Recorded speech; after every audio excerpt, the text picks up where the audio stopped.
జనాలు వస్తారు, ఇన్ని ఈవెంట్స్ చేసావు, ఇంత టర్న్అవుట్ వచ్చింది, ఎప్పుడు ఏం ప్రాబ్లం కాలేదు. బట్ అనుకోకుండా it's very very very unfortunate that నేను సంధ్యా థియేటర్కి వెళ్ళి లోపల సినిమా చూస్తాను, బయట కొంతసేపు వచ్చి మా మేనేజ్మెంట్ వచ్చి సార్ అందరికీ ప్రాబ్లం అవుతుందంటే వెళ్ళిపోమని చెప్పారు. అవునా, ఓకే, పాపం ఇబ్బంది పడుతుందని చెప్పి మేము వెళ్ళిపోయాం. సినిమా ఫస్ట్ టైం నేను 3 ఏళ్ళ తర్వాత ఫస్ట్ టైం పబ్లిక్లో సినిమా చూస్తూ సినిమా ఫుల్గా కూడా కంప్లీట్ చేయలేదు, అలా మధ్యలో నుంచి బయటకు వెళ్ళిపోయాం.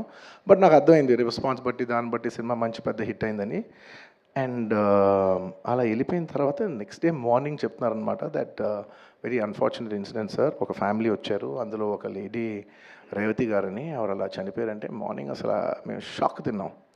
అంటే జెన్యున్లీ దాని గురించి నేను ఫాస్ట్గా రెస్పాండ్ అవుతాను కూడా నాకు కొంచెం టైం పట్టింది సైకలాజికలీ. ఎందుకంటే కొన్ని ఇలాంటి జరిగినప్పుడు I would like to first stabilise, I like to take 7-8 hours 10 hours to just process it and then come back to the table.